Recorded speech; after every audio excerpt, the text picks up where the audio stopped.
Hello and welcome to this episode of Hampton Roads Business Live. My name is Rory Graham and I'm your host, and today we have the pleasure of having with us Rob Nutt, from attorney at law from Virginia Beach, correct? Yes, sir. Okay. Tell us about your law firm. We've had several lawyers in here and everybody has a specialty. What is yours? And certainly the different practices out there. Mine is about solving business problems. Okay. I help companies from cradle to sunset years. I help people who are just forming companies. I help people who are midstream with profitable operations. I help with mergers and acquisitions, growing companies, becoming part of a larger organization. I help with succession planning. How do we pass this business to the next generation? How do we train the next generation? Essentially, my job is about solving business problems, having a background in both consulting and law to deliver services. And how long have you been doing this? I did the consulting thing for nearly 20 years, if you count all my consulting experience. I started off with a strategy consulting firm. Many people know Booz Allen and Hamilton. It's considered in the top 3 in the world with McKinsey. And I believe Boston Consulting Group is also in there. Some people might argue A.T. Kearney is maybe 4th. I worked with the Big 4 accounting firm of KPMG. I worked with a company called Meta Group, which spun off from Gartner Group, the well-known technology consulting firm, and then has rejoined Gartner Group. And after, I would say, a very successful career in business, I decided to add law to what I already knew about business, strategy, and technology. And my goal is basically to help people with smaller businesses create innovation, jobs in the future economy. So when you say small businesses, what is the group that you like to work with? Well, at one time my definition of small business was under 500 million in sales. And that was because the Fortune 500, the top third in sales of basically the United States, Fortune 500 companies have 1/3 of the gross revenues. Mid-market would be 2.5 billion down to 500 million, and 500 million and below being the final third of the economy. And I think that's actually, from an economics perspective, a very good way to look at it. However, most people, when they define small business, they think about 5 to 500 employees. And that would be more typical of small businesses that I serve. Why is it important to serve that niche of small business? That's where Americans work. More than half of jobs are in small businesses. Right. It's where all new job creation It's the occurs. engine. It's the engine. Or, as some people with the biological thing, it's the estuary. This is where creativity, not control, reigns. And it's an opportunity to work with people who are passionate about what they do. And they deliver something that is not deliverable on a paycheck. It's, I want to create something. That creation desire, coupled with an innovative approach, frequently born overseas, is one of the characteristics of a successful entrepreneur. Somebody who knows something different. You know, I see that all the time in these interviews. People that, business owners, they're very creative, they're very proud, very passionate about what they do. So let me get to a couple of the questions that I had here. So you named off some of the services that you do. Can you tell us what is the most requested service, or what is Drafting a contract. Drafting a contract, okay. And I tell my clients, especially the smaller ones, is you wouldn't want to hire an employee with just a handshake. You need a written contract that sets out the rules of the road. That protects you down the road from any future employment claim. It also helps with the working relationship, as you tell people, this is what I expect of you. And the advice grows as the company grows. Is if you are just hiring employees one at a time and you are supervising them as the owner of the business, a good employment contract is what you need. However, if you have supervisors between yourself and those employees, that's the time to put in an employee handbook, a company manual, something that outlines the policies and procedures that others will follow so that you have a consistent approach with your people. If a company were larger than that and had 3 or more levels in the organization, I would suggest auditing policies and procedures on a regular basis, such that if I ever had to defend my client from a serious claim of wrongdoing that the employee said the company did, I would have the contract, I would have the policies and procedures manual, I would have objective third-party audits and assessments of how well the company was doing enforcing that, and I would have built a track record over time such that when an employee were to do something, we would have disciplinary procedures already in place. And that's actually one of the key things is, you asked me what people come to me most for is contracts. And what should people come to me most for is risk management and risk mitigation. And that is the way to spend the least amount of money on your attorney and have the most return in terms of the fewest problems. So you're basically preempting a problem. Yes. Yeah. Okay. Through just early preparation of preparing for the worst in case Yes. the worst happens. Yes. And if you were just looking for a bankruptcy attorney or a family law attorney or a criminal defense attorney, you could pretty much go through the yellow book, Google, friends had told you about things, and you could find someone. With my clients, I need a relationship. I need a relationship that's based on trust and understanding. And when I have that relationship, as I do with many clients, I can work proactively with them. Here's an example. Data security is something that's in people's minds today. Yeah. And Target lost 40 million customer credit card numbers. Imagine that. Your credit card number with your name is out there for anyone to use. And how it killed the bottom line. If companies come to me before they have a problem like that, we can talk about data security. I can recommend contractors that know what they're doing in terms of this. And this is where I'm different from other attorneys, is I did this work when I was a consultant. I've had Navy clients. I've read and become intimately familiar with the Orange Book. When I worked with KPMG, one of my fun projects was IT security audits.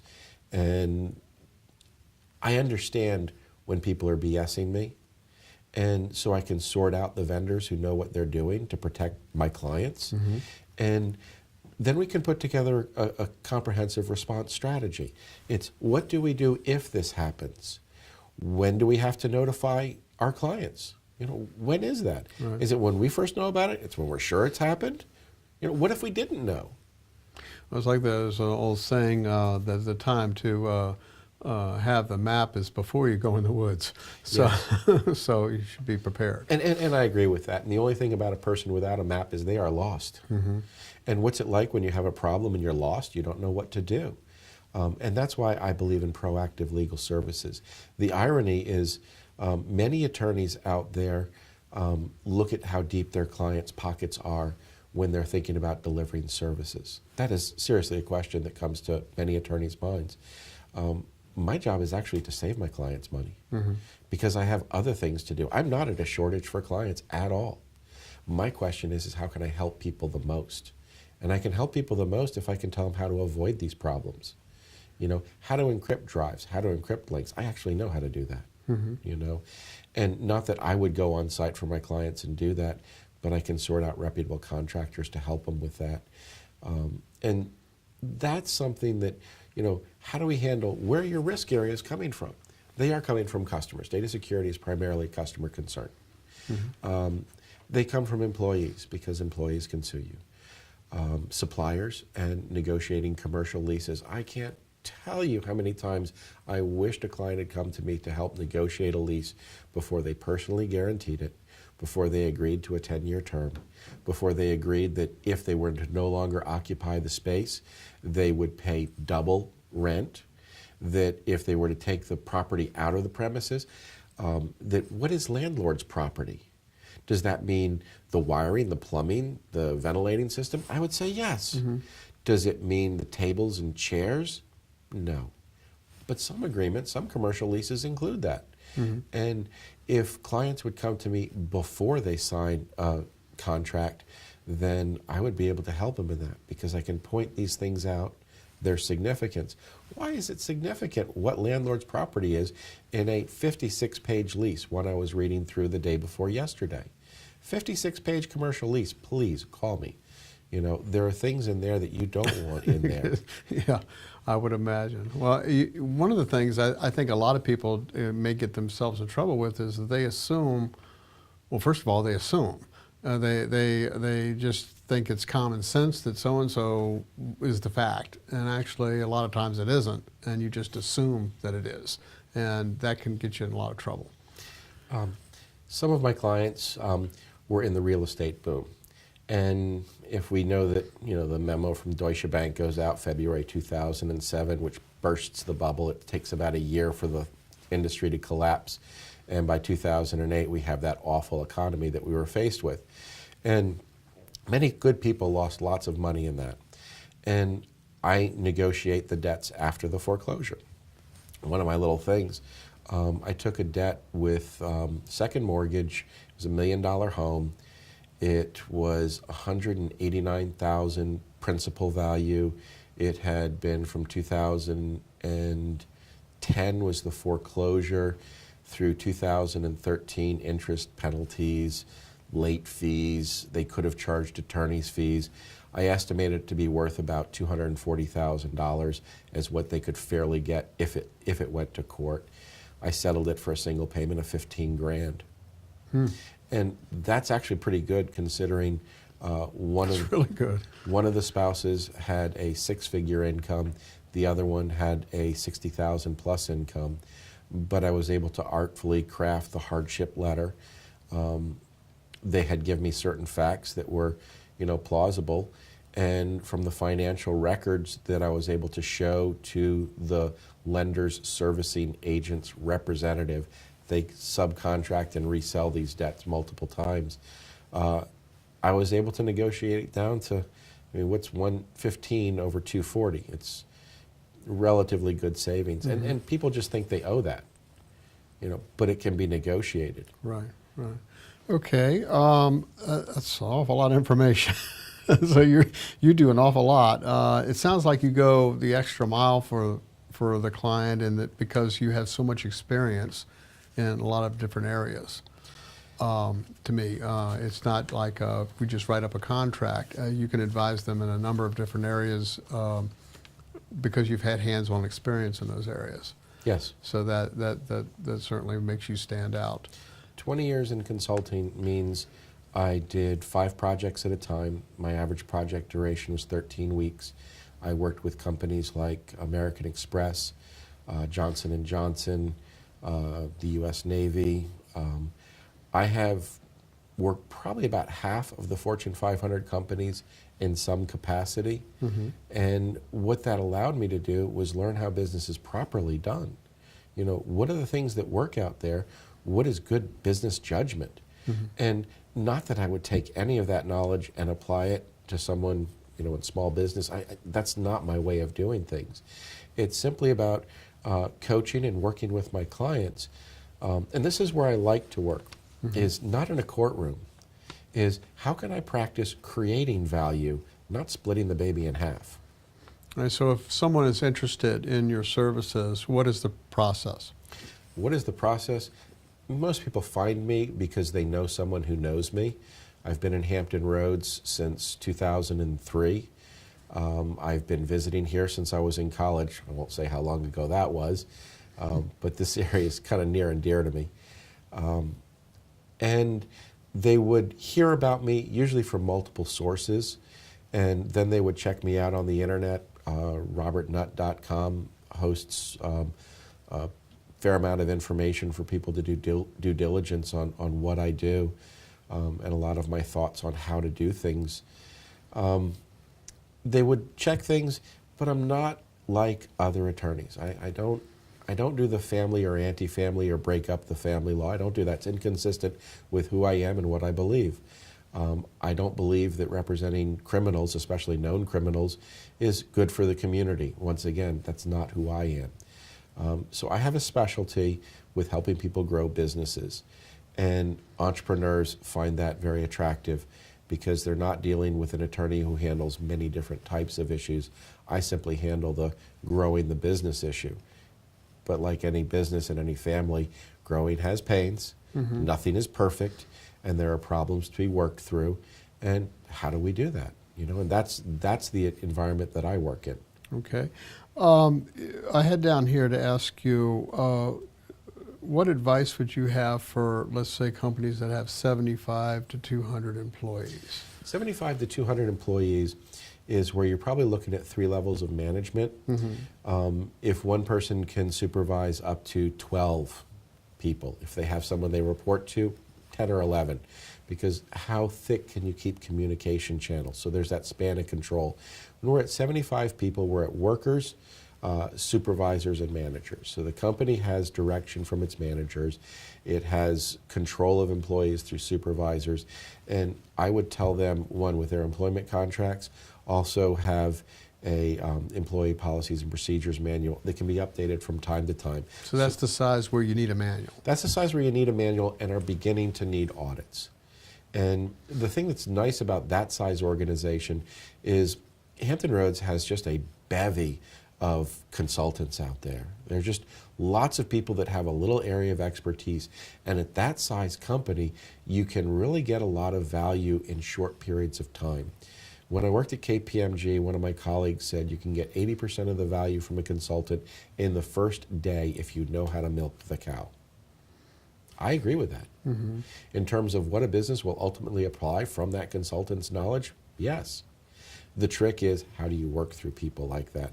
Marketing consultants, I know web marketing, I know mobile marketing, I know SEO, SEM, and we've got all these different buzzwords, and everyone's an expert in this stuff.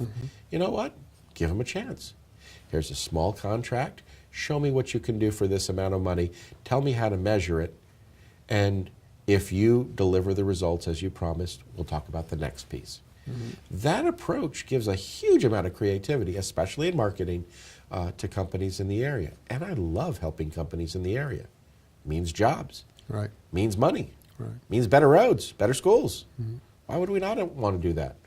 Well, I totally agree. I'm hoping that this program that we have is helping to promote Roy, small this business. is great. It really is. Because I feel like they need a voice of what's going right and what they're providing. There's a lot of negative about being in business. It's like success is bad or something. But I think that you should hear more of the good stuff and what's going on. And when people see how passionate business owners are and how creative they are and how tough it is, it's a challenging market out there, and I think it's easy to get in trouble, and so this is why people can and entrepreneurs can use someone like you that before they have to end up in court or have a problem that they're trying to fix after the fact. And that's what I do. I mean, I sweeten the pie to get my clients to go down that pathway. If they're willing to take on one of my standard retainer packages, the Business Retainer 101, then I go to their site 4 times a year proactively. I know what their business looks like when they sit at their desk, such that when they call me on the phone, and I include 2 hours worth of responsive phone time, so they have a problem, I can see who is in the room with them. I have a pretty good memory for things like that as well. But I can see who's in the room, who their people are, what their industry is, and I can start thinking about solving the problem instead of understanding who this person is on the other end of the phone. So relationships are key to my business, not onesie twosies here. I find clients who I morally and ethically am compatible with, and I turn clients away who are not.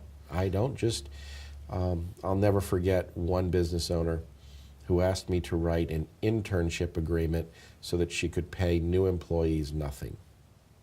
I was like, what school do you work with? Are they getting college credit for this?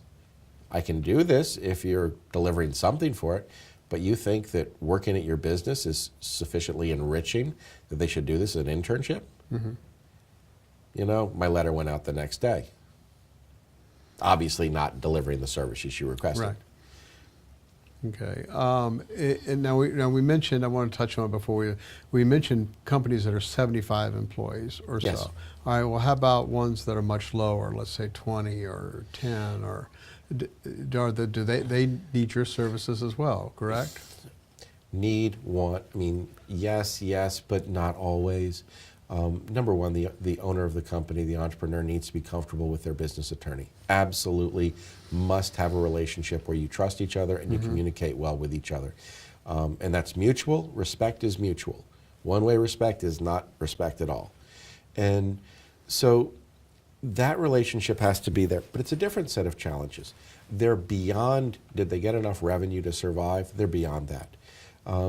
Is it sustainable? Is it going to be here from year to year? Well, by the time they've grown to 10 or 12 people, or you said 5 or 10, 5 to 10 people, most likely yes, but economies change.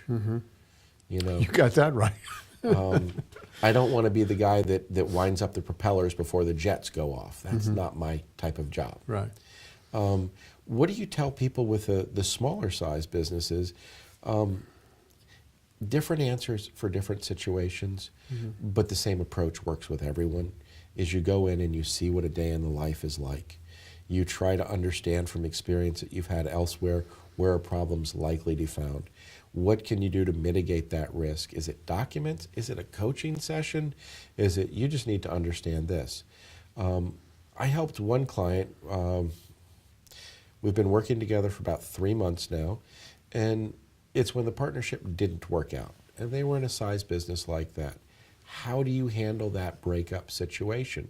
They had 1, 2, 3, 4 acting locations, 2 other kind of dormant locations, and I had to deal with New Jersey law, Virginia law, Florida law on opening and closing different businesses to reflect the new structure.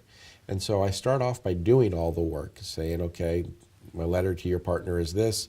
This is what we're doing with the State Corporation Commission to create your new business entity, and this is what you do. Then we get to another part in the journey where he started to understand this. And I say, here are the Florida statutes. And I put together 1, 2, 3, 4, 11 statutes that he needed to understand. And then I put my explanation of it, and I put my strategy of this is how you use these statutes to accomplish what you want. And so I'm telling him this is the legal advice to accomplish what you want so a court will not stop you. But in the movement from the first to the second phase, I taught him how to do it. And in the third phase, we're going to do this all over the country. We're going to create lots of these locations around the country. And he, as essentially the chairman of the company, needs to understand how the law works. And I've had an opportunity to teach him that so that now when he works with his new business partners, he will be able to stand truthfully in how he sets up their companies and works to do business together. And obviously I'm creating a franchise with And it. stays out of trouble. And it stays out of trouble because when you fight these arguments, it's a certain amount of money. In fact, one of my recent emails to him explaining his February statement was, this was this much money because I did the work. This was this much less because I showed you how to do it, and this is what I expect going forward. And so we've got a nice little thing. So now when he does his business plan with other individuals who have been on your show, so they've got their little specialty in growing the business. He's got a nice cookie cutter number for those spreadsheets that say how much it's going to cost. Yeah, well, this has been really enlightening. Is there anything that we didn't touch on that you'd like to touch on? Rory, it's been a real opportunity to be here. Thank you for the time to get here. And please, if there's anything I can do for you or any of your clients, don't hesitate to call me or provide a referral. Okay. All right, so if you have a business and you find yourself, hopefully before you find yourself in problems, but if you have a problem, you might give Rob a call.